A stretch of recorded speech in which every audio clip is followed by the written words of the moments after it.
Uh, let's start with a basic introduction and what is your current roles and how much experience you have and little bit about your current technologies.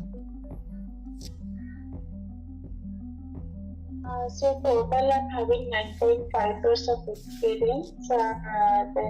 I'm a senior developer here. So basically involving into the development part. And apart from development, sometimes doing code review, then defect fixing, attending calls and all.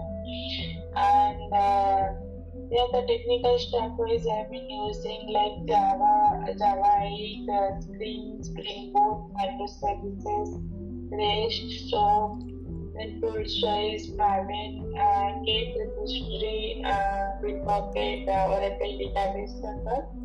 So yeah, so these are the tech stack currently we are using in the project. What type of project architecture you have currently?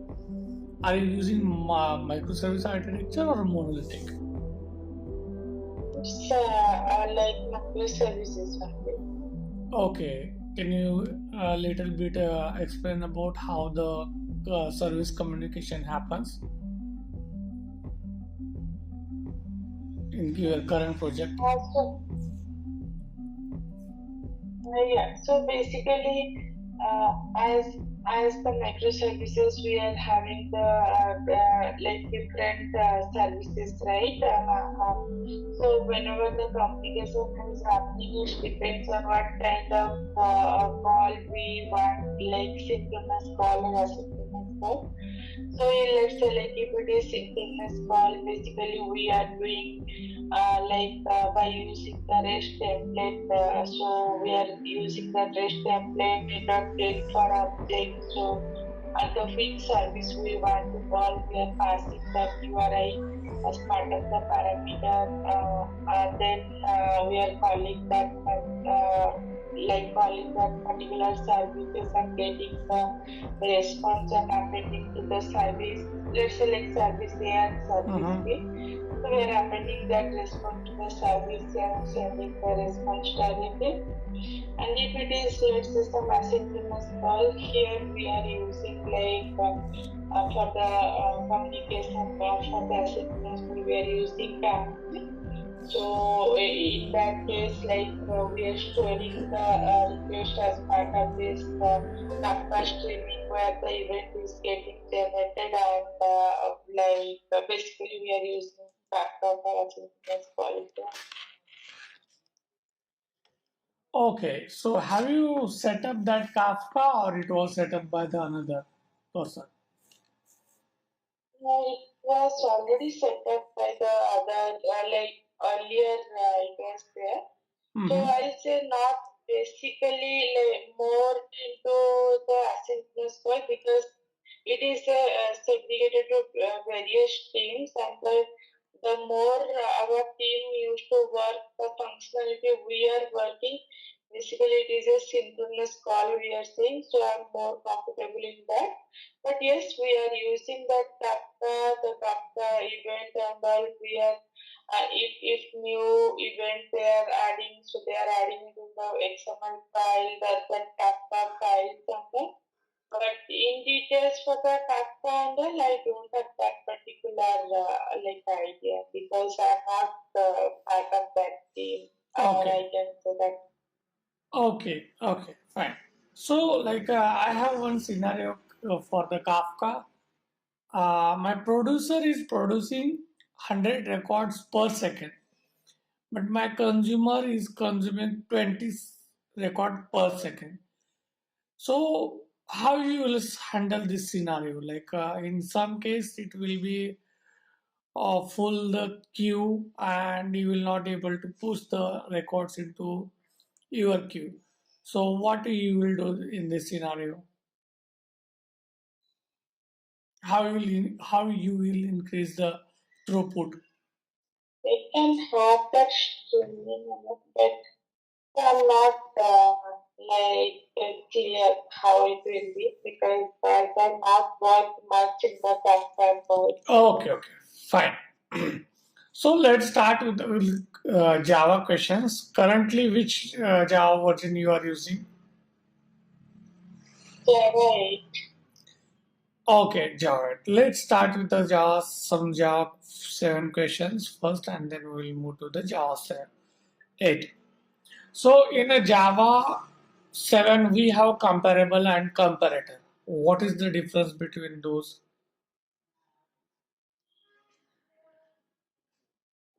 Okay, so these both we are using for the sorting purpose basically, and the comparability is available in the Java.lang package and comparator it is in the util package it is available. So comparable basically we are using for the natural sorting order if already we are having some primitive types and all we are if we want to do that comparison and we are sorting some data we are using that comparable type, but if we have something like let's say what is it, the object type, let's say employee or we want to do that kind of object to sort, so basically we are using the comparator type, and the method and all it is having yes in comparable it is compared to method is there, and in comparator we are having a method like compare. Which are the methods are there in a comparable? It's actually one method only is available in these two interfaces. Mm-hmm. And that's why even we can say in Java we can say it kind of functional interface also. But in comparable it is the method is I think compare to method is available. Okay. Okay. So compare to or compare. Comparator is having compare to method. Yes, I think it's full diverse. Yeah, yeah. Okay, got it. So, like, and in comparable and comparator, we are using equals methods and hash codes also. So, what is the contract between equals and hash code method in Java?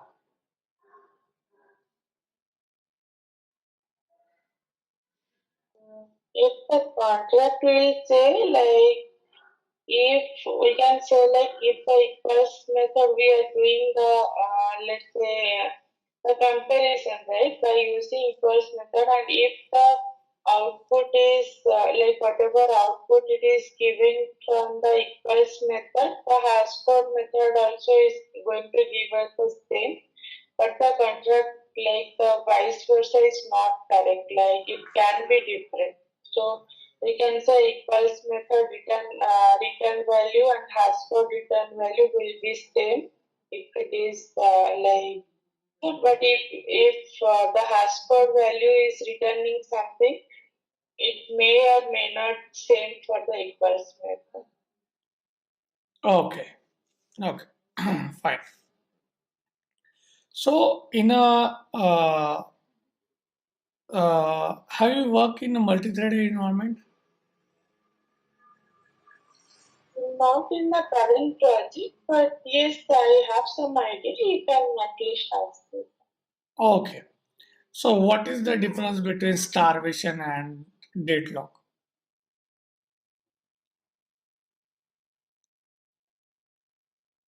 Deadlock, yes, I can say like deadlock is like we have two threads or more threads and they are waiting for each other to get the object locked. Let's say I have thread one and thread two, and thread one is holding the object A1 lock and thread two is having object two lock, and thread one wants to get that object to lock and thread to wants to get the object one lock. So in that case, they both are waiting to release the object lock, and they want to access that another object, right? In that case, basically, we used to get the deadlock situations here, and we can cover it like if we want to go for like to resolve it. Basically, we can use this code by using the synchronized block or synchronized method. Basically, we can prefer synchronized block so that only one thread will execute once the execution will complete. Get released, then another thread we can give it. Like we can another thread can start the execution. And the starvation what you asked, I will not be like able to answer that. Maybe I'm not getting that because I was not. But Yeah, fine, no problem. So while you giving answer, you told that like a star which deadlock can be avoided. So what are the ways we implement or we follow so that we will not able to get into deadlock situation?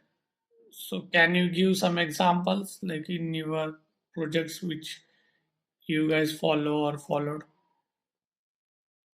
we can say, as I said first, we can keep that part of block as part of the synchronized block. Then we can call those methods like in the we can say like communication between threads. We can keep it in some waiting state. Then we can call that notify all method and all, or we can basically if we are going to do, because if we are having that synchronized one, we can say this is thread set, so that only one thread will be like able to access that particular lock of that object.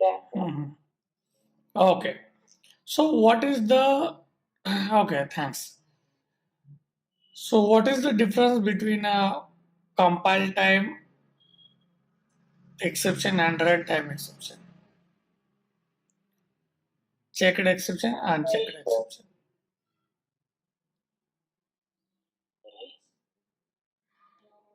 okay, so this basically these two exceptions we are yeah, it's a part of exception class. So that exception we can say it is it will, we used to get it in the compile time, and we will be able to catch it, or we can handle that exception, so that while writing the code we can give the catch block or throws keyword and all, we can use it and we can handle that exception.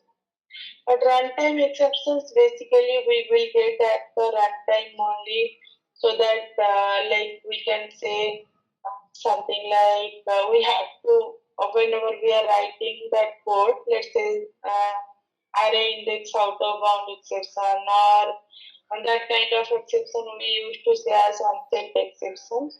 So in that case, we have, whenever we are writing that code, we have to take care of the exceptions. Like if you are getting the output, it is in the runtime only we'll get. But compile time exceptions, object exceptions, we can handle it in the code itself to not get that exception. Okay. We can say like check exception like IO exceptions, or any business exceptions if we are writing our custom exceptions we can say. So those exceptions and all we can keep it as part of the check exception. Okay. So while implementing or writing the exception code, you we use throw and throws.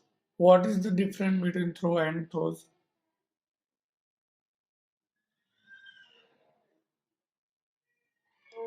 First, basically, we are using as part of that method, what to say, that in the method signature itself, like method name, the parameter after that we are using the throws keyword. and using that check exception. But throw keyword basically we are sending from the we can say the method body or the whenever we want to throw that exceptions we can like we are using throw keyword for that exception. Okay. Let's say like if we are writing some custom exceptions and we want that exception to be thrown from the implementation class, so we are using in that particular method or wherever we know like the code is going to be filled. In that case, inside the try block, let's say we are writing some code, then we can use throw that particular custom exception class name or the custom exception. Okay. So suppose I have class A, which is my parent, and I have class B, which is my child class. So in parent class, I have a method display. Over that display method, I am throwing the exception, null pointer exception. Okay, throws null pointer exception. So, and below there is one method in a child class, same method, which is throwing the exception. Okay. So will this class compile or will compile the exception or it will throw the runtime exception? So that is file not found exception, and in class B it is throwing that exception like the main exception class, right? It is like super type from that file not found. So I think no, it will not allow us because we can give in the subclass only like like sub part of that file not found exception. If we are throwing the exceptions in class A method and we are using some other exceptions in the class B method, then I think it will allow us. Okay, yeah, right. Because as the exception is the super like type of the exception, right? It will not allow us in the derived class like in the subclass. Okay, great. Uh, we have a hash map, hash hash table, and concurrent hash map. So what is the difference between these three when we use and when which is the faster from these three and what is the use cases of these three? Okay. So hash table, hash map, and concurrent hash map. Okay.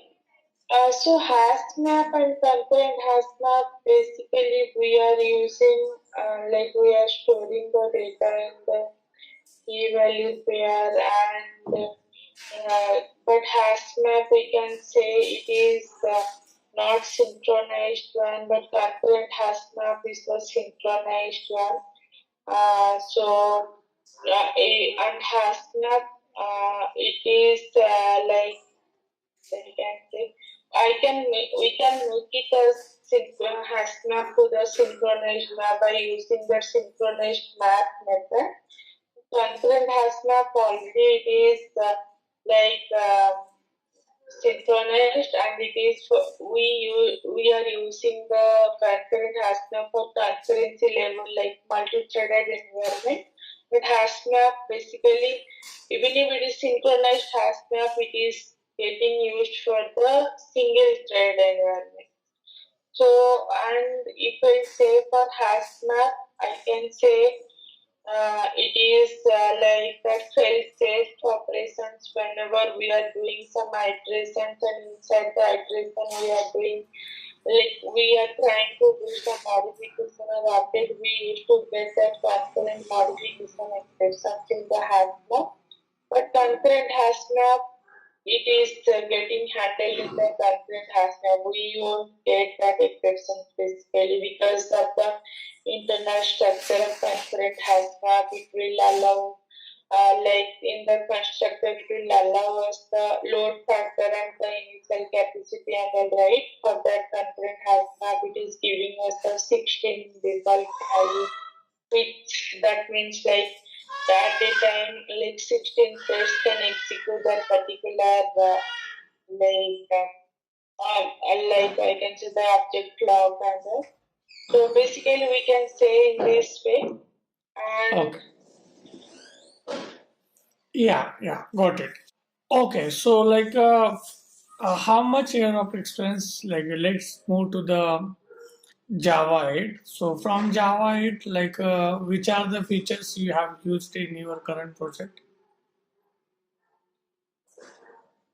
right, features, okay, so like lambda expressions, then functional interfaces, stream API, writing for coding method references, then yeah, so these are some features I have used, but there are some other features also is part of the Java. Let's say default methods is that they have introduced the default method, then some enhancement they have done in the collection API and all. Okay. So have you used a stream? Yes. Okay. So why stream is faster than iterator? So basically stream maybe we are using here like they have used for the parallel processing concept where it will do what to say like it is processing the stream of value and getting we used to get the output also as a stream type basically. So we can say based on that parallel processing, it is a little faster compared to like iteration. Okay. So how much of experience you have in The architecture, how it is working, the some API gateways, like the request service registry, how it is getting registered and all. So some idea, yeah, even having some experience on that. Okay, so what is the use of service discovery or service registry? Basically, we are using the service registry. We can say like to register all our services, like whatever services we are using as part of the application. We can register there. So we can let's say like we are using something like example service registers, Eureka server. Here we are using. So whenever the client is, let's say client is sending some request, so through API gateway, it is like API gateway used to take the request and it will distribute the request to the different services, which is available in the service registry. So we can even check in the service registry the how many. What to say, the services are available or it is in the which state, like the status of the services, like it is active or not, we used to get it. And yeah, for that Eureka server, if we are doing as a service registry, we can use, we have to do some configuration, like we are doing into the form XML, then we can give in the service class, like add, enable, Eureka server and all, so that it will be, like we can select Eureka will be up and we can register our service there. Okay, thanks. Okay, so do you have any coding editor open? Let's. Okay, can you share? So I will be giving one small example. Uh,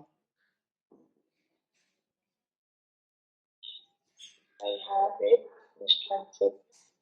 I have one program like let's take I am write a string like I am programmer.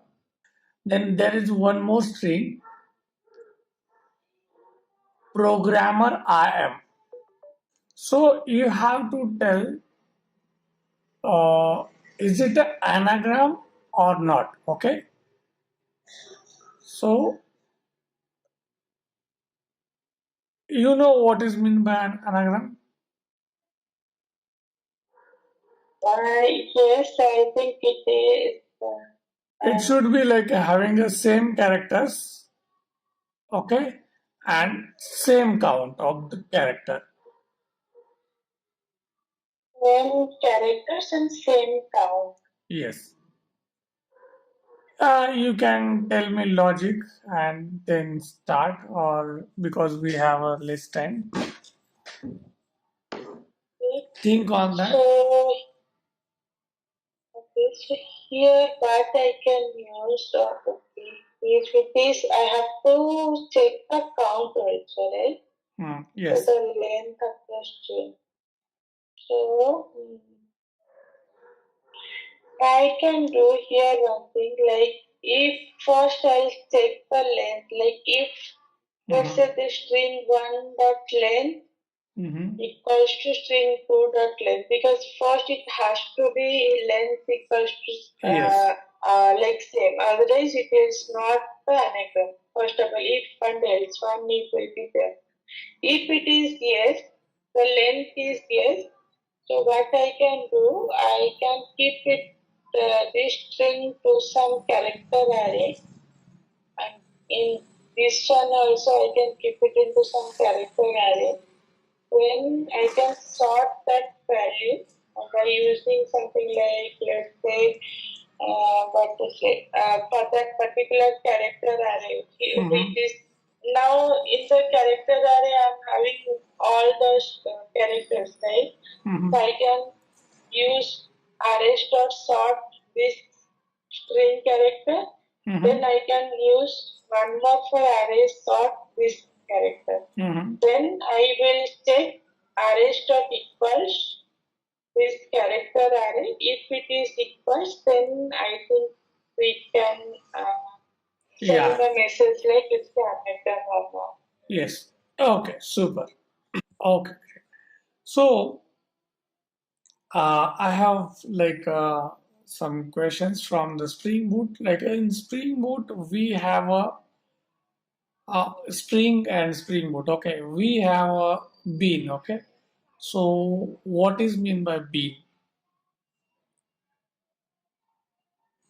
In like annotations if we are using, or if in the string, let's say we are having that bean XML, in the configuration XML file, we are using that bean index, and by using that bean tag ID, then we are passing the class like controller or whatever class, and we are doing that dependency injection or auto-varying, right?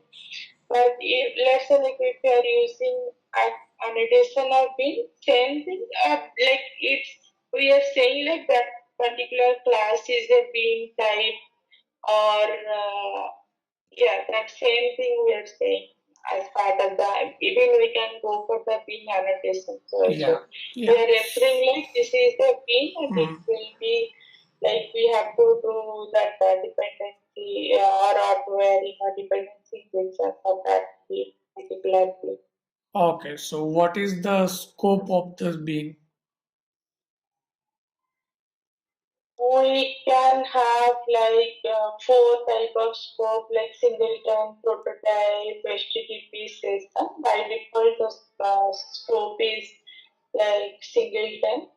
So whenever the depends on the requirement, we can go for we can change it. Like if we need one instance for the application, we can go for the scope singleton. If we need like more instance for every request instances has to be created, we can go for scope prototype. Then same for HTTP session also for all HTTP request, we go for HTTP and all like that. Okay, great.